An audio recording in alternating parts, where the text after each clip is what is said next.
Cruzamento do Álvares, bonito lance! Gol! De bala, o pé esquerdo é o bom, ele bate! Gol!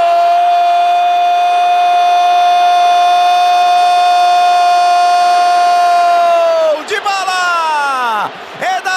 মেসিকে ছাড়াই চিলিকে উড়িয়ে দিল Argentina. প্রায় এক দশক পর লিওনেল মেসি ও আনহেল ডি মারিয়ার কাউকেই ম্যাচে পায়নি আর্জেন্টিনা। দুই কিংবদন্তির ঘাটতি মাঠের পারফরম্যান্স কতটা প্রভাব ফেলে তা ছিল দেখার বিষয়। তবে সেই ঘাটতি অনেকটা পূরণ করেছেন দলের বাকি সদস্যরা। চিলির বিপক্ষে বড় জয়ই পেয়েছে লিওনেল স্ক্যালোনির দল। শুক্রবার সকালে চিলিকে ৩-০ ব্যবধানে বিধ্বস্ত আর্জেন্টিনা। ৩টি গোলেই এসেছে দ্বিতীয়ার্ধে।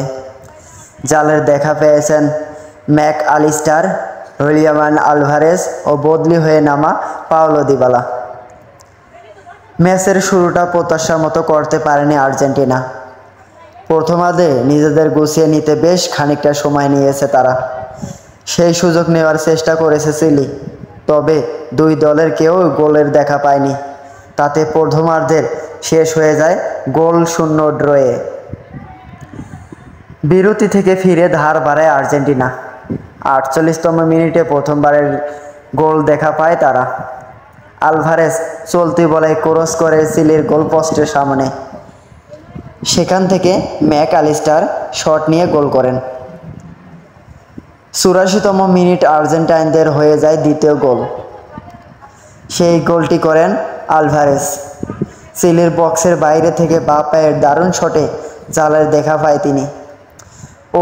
অতিরিক্ত সময়ের খেলার ব্যবধানে আরও বাড়ল ম্যাক আলিস্টারের জায়গায় ৭৯ মিনিটে বদলি হয়ে নামা দিবালা।